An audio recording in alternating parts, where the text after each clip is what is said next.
아버지는 처음으로 미안하다고 말했다. 일화 빨래방의 오후 2시 반. 빨래방은 고요했습니다. 도연이가 다림질판 위에서 하얀 와이셔츠를 펼쳤습니다. 16살부터 버스 기사로 일한 지 50년.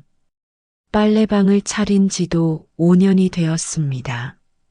손가락은 여전히 빠르고 정확했습니다. 세탁기에서 나온 옷들을 정리하며 도연이는 천천히 움직였습니다. 허리가 예전처럼 펴지 않았고 손목도 자주 저렸습니다. 하지만 멈추지 않았습니다.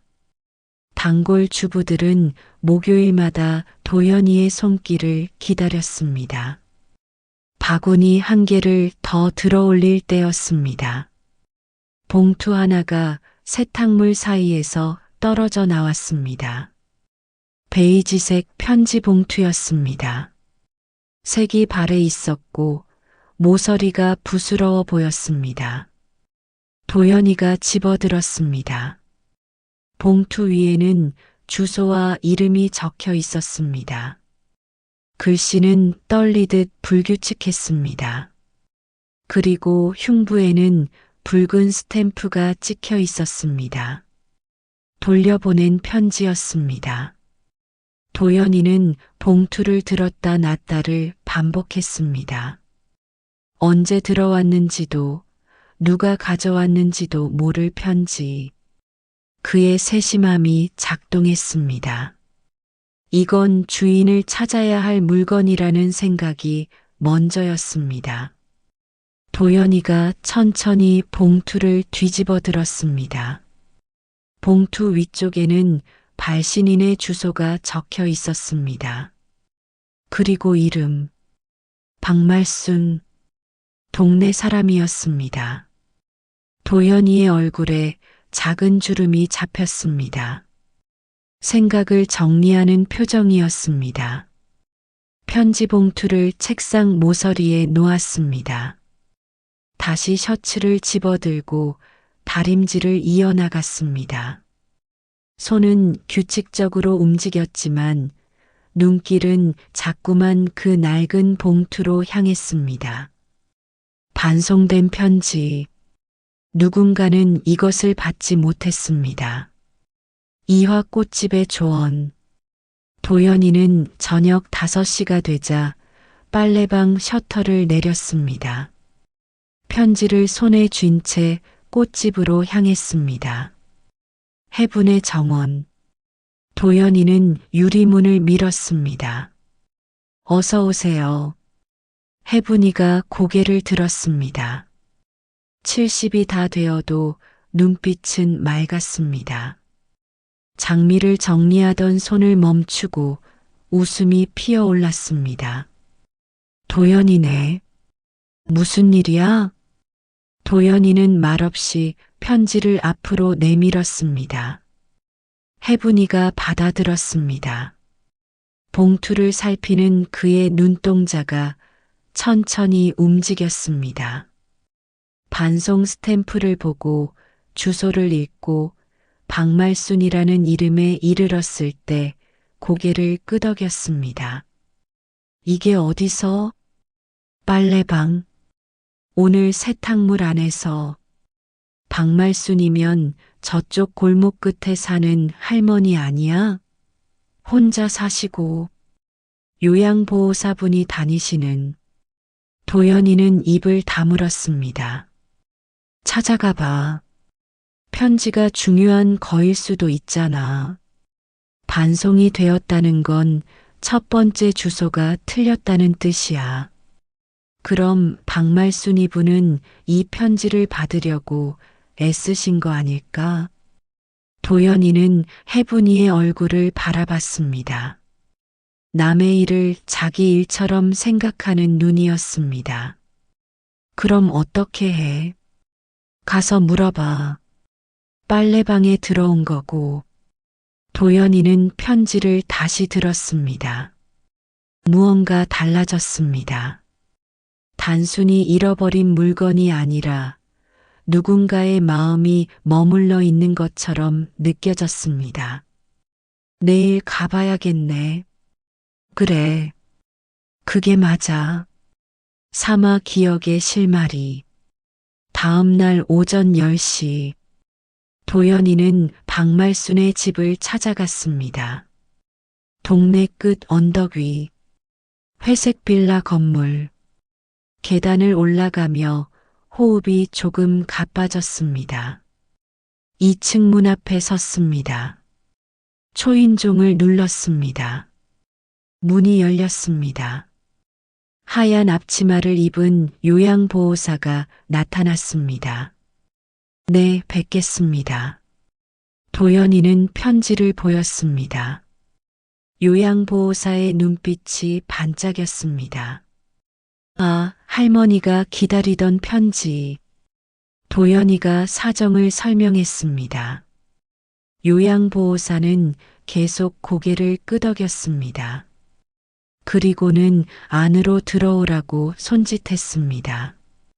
응실로 들어가자 창문 너머로 햇빛이 흘러 들어왔습니다. 소파에는 한 할머니가 앉아 있었습니다. 박말순이었습니다. 80을 넘긴 나이. 하얀 머리가 곱게 정리되어 있었고 손은 무릎 위에 놓여 있었습니다. 할머니, 손님이 오셨어요. 박말순이 고개를 들었습니다. 눈초리는 맑으면서도 어딘가 멀리를 보고 있는 표정이었습니다. 도연이가 천천히 편지를 건넸습니다. 박말순의 손이 떨리며 봉투를 받아들었습니다. 그 순간 그의 얼굴에 변화가 일었습니다. 오셨네요. 박말순이 중얼거렸습니다. 봉투를 들었다 놨다를 반복했습니다. 손가락이 글씨를 더듬었습니다. 이거 내가 받으려던. 누가 보낸 거예요? 아, 그게. 지금은 기억이. 박말순이 얼굴을 찡그렸습니다. 요양보호사가 옆에 앉았습니다. 할머니, 손자분이 보낸 거 아니었나요? 박말순이 천천히 고개를 끄덕였습니다. 도연이는 봉투를 다시 바라봤습니다. 떨린 손글씨, 여러 번 지워지고 다시 쓰인 흔적. 누군가가 용기를 내어 쓴 것이었습니다. 이거 열어봐도 될까요? 도연이가 물었습니다. 박말순이 천천히 봉투를 도연이에게 내밀었습니다.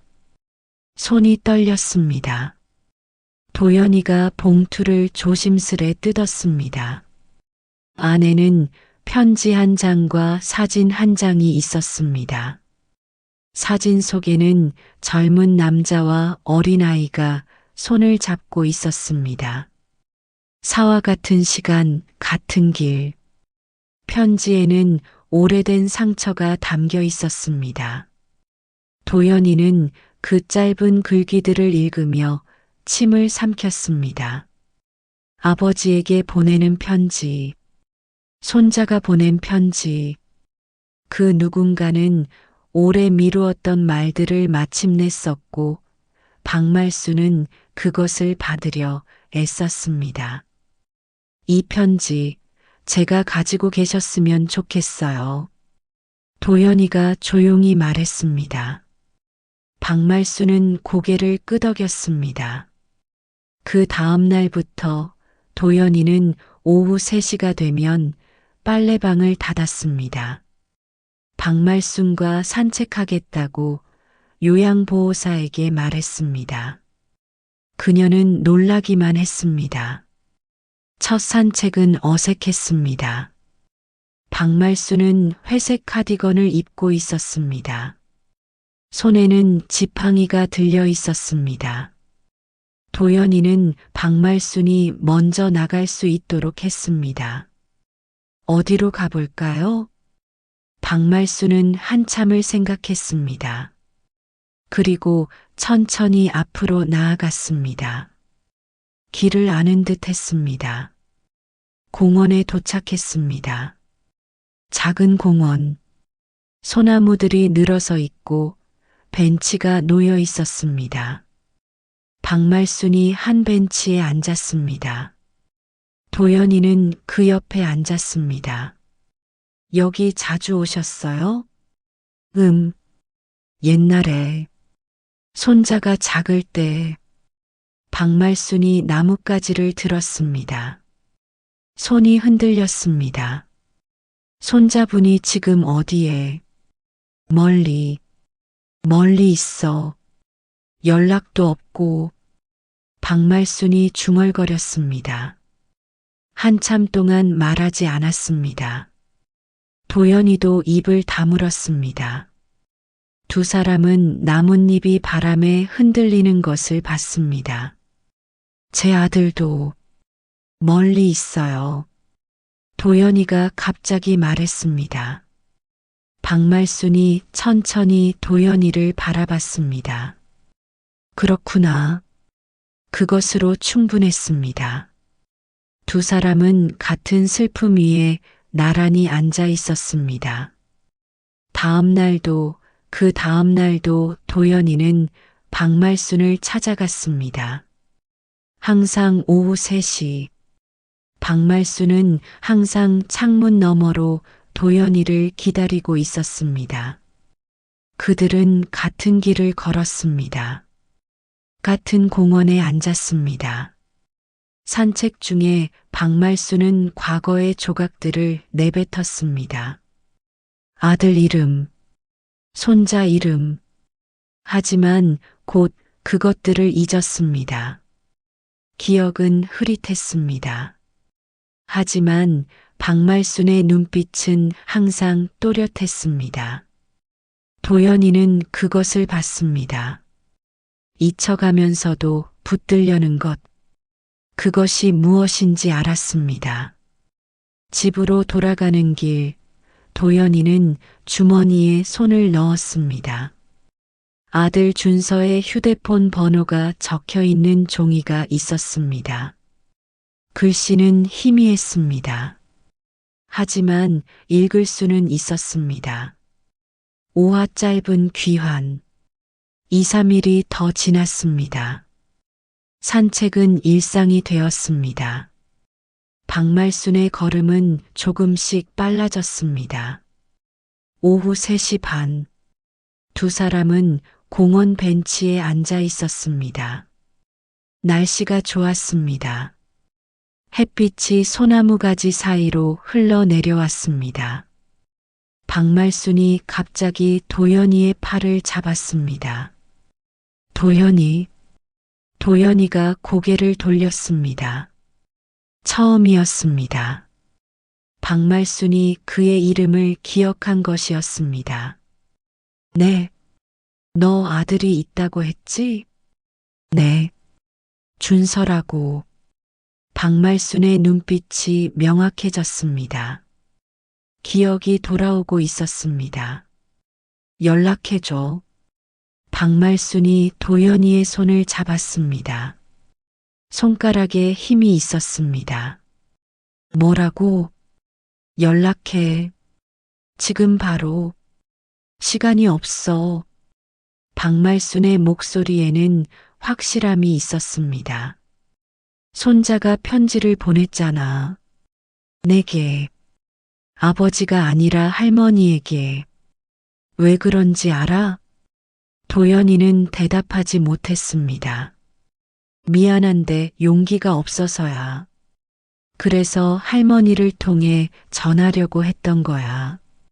박말순이 도연이를 바라봤습니다. 눈에 슬픔과 후회가 가득했습니다. 너도 아들 목소리 오래 안 들었지? 네. 잠깐만이라도 들어줘. 그 마음을 끝까지 들어줘. 제발.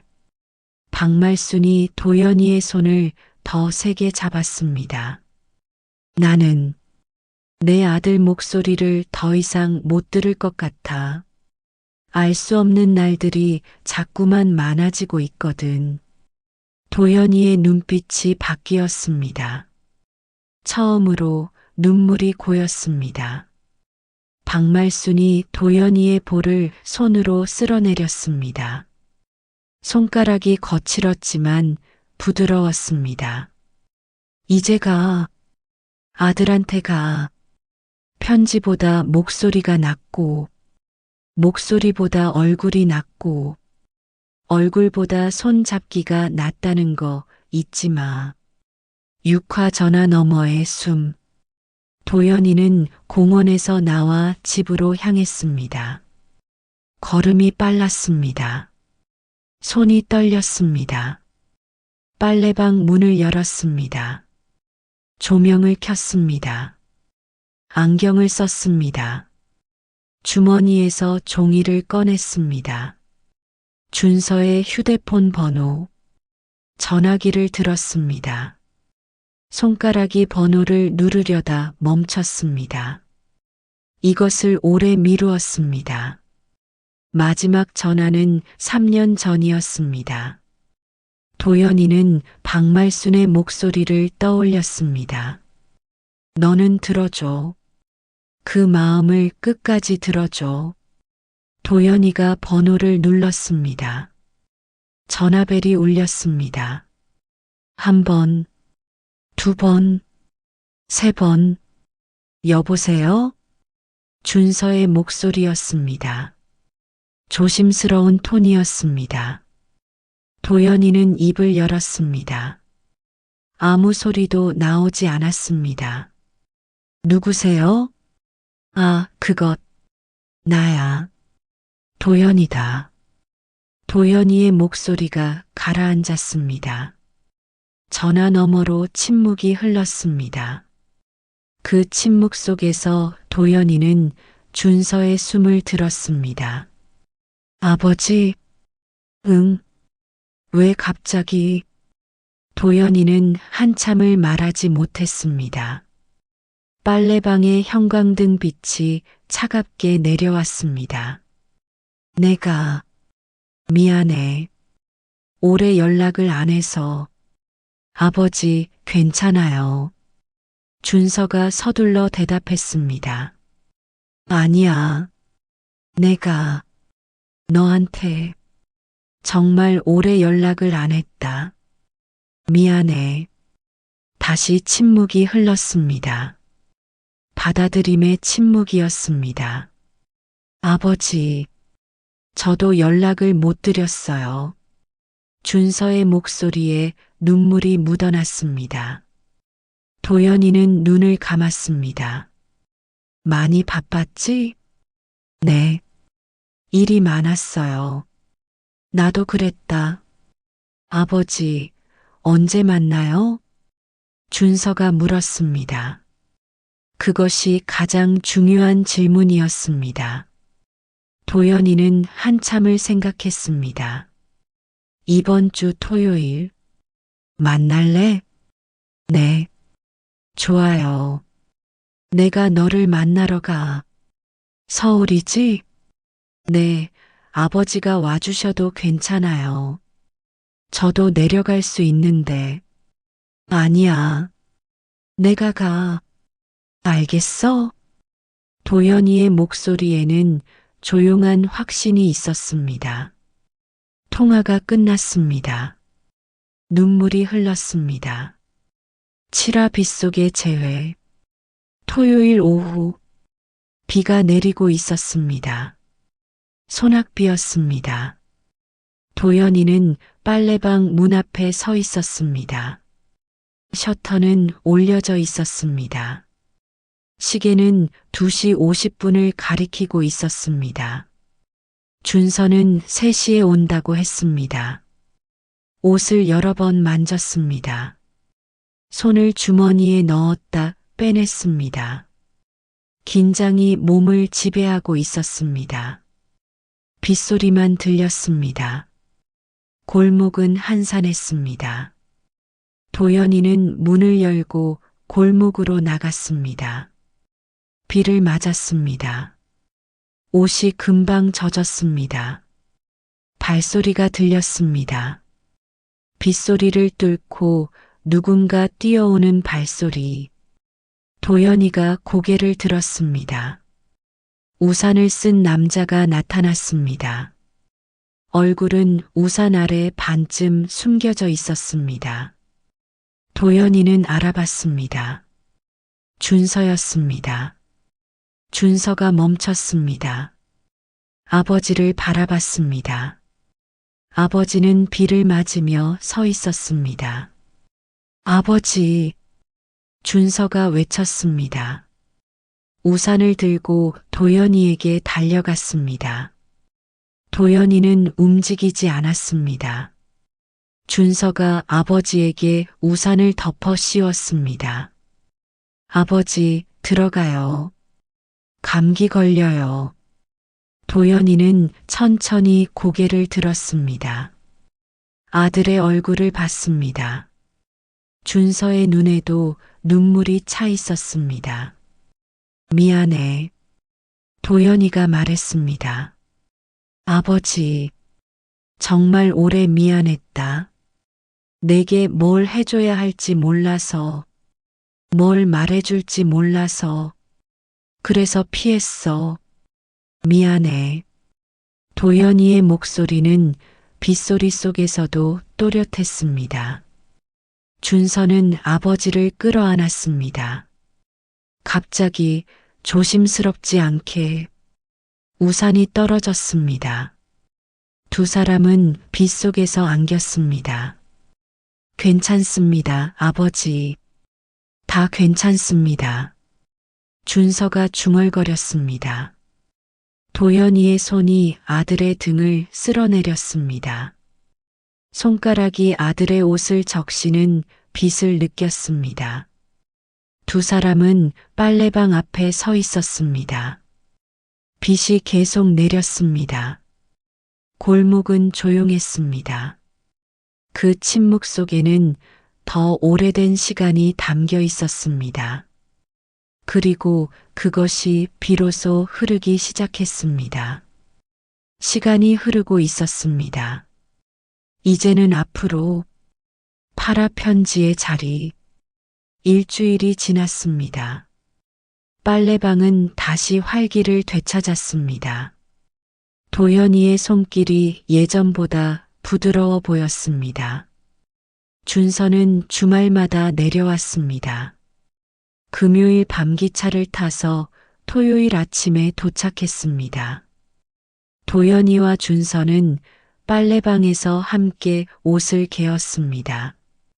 말이 많지는 않았지만 침묵이 무겁지 않았습니다.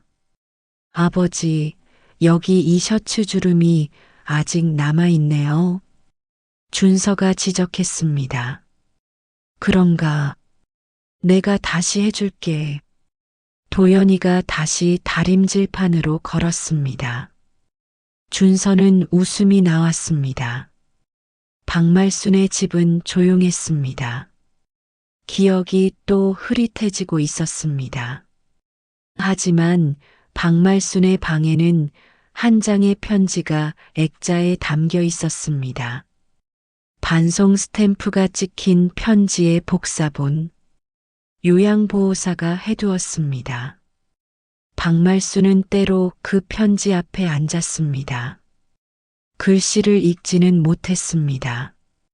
하지만 그것이 중요한 것이라는 것을 알고 있었습니다. 도연이는 목요일 오후 3시가 되면 여전히 박말순을 찾아갔습니다. 산책은 계속되었습니다. 박말순이 기억하는 날도, 기억하지 못하는 날도. 할머니, 날씨 좋네요. 도연이가 말했습니다. 박말순은 고개를 끄덕였습니다. 내가 또 누군지는 모르겠어? 도연이가 물었습니다. 글쎄, 누군데? 좋은 사람이네. 매일 와주니까. 박말순이 웃음을 지었습니다. 도연이도 웃었습니다. 한 달이 더 지났습니다. 빨래방에는 준서의 짐이 조금씩 늘어났습니다. 아버지와 함께 빨래방을 운영했습니다. 아버지는 다림질을, 아들은 세탁기를 돌렸습니다. 해분이가 꽃집에서 나와 빨래방을 봤습니다. 부자가 함께 일하는 것이 보였습니다. 무언가 흐르고 있었습니다. 저녁 6시, 도연이와 준서는 빨래방을 닫았습니다. 함께 걸었습니다. 해분의 꽃집으로. 어서 오세요. 준서는 처음이지? 해분이가 물었습니다. 네, 이번에 뵙겠습니다. 준서가 인사했습니다. 도연이의 얼굴에는 평온함이 있었습니다. 편지가 잘 전달됐다고 들었어. 세 사람은 저녁 햇빛이 흘러 들어오는 꽃집에서 조용히 시간을 보냈습니다. 그 밤 도연이는 침대에 누웠습니다. 천장을 바라봤습니다. 반송된 편지 한 장이 이 모든 것을 만들었다고 생각했습니다. 도연이는 일어나 거실로 나갔습니다. 책장에서 편지를 꺼냈습니다. 복사본이었습니다. 원본은 박말순에게 돌려드렸지만 준서가 복사본을 주었습니다. 편지를 펼쳤습니다. 떨린 손글씨로 쓰인 말들. 아버지, 미안합니다. 도연이는 편지를 가슴에 안았습니다. 가장 늦은 오후에도 화해는 온다는 것을 이제 알았습니다.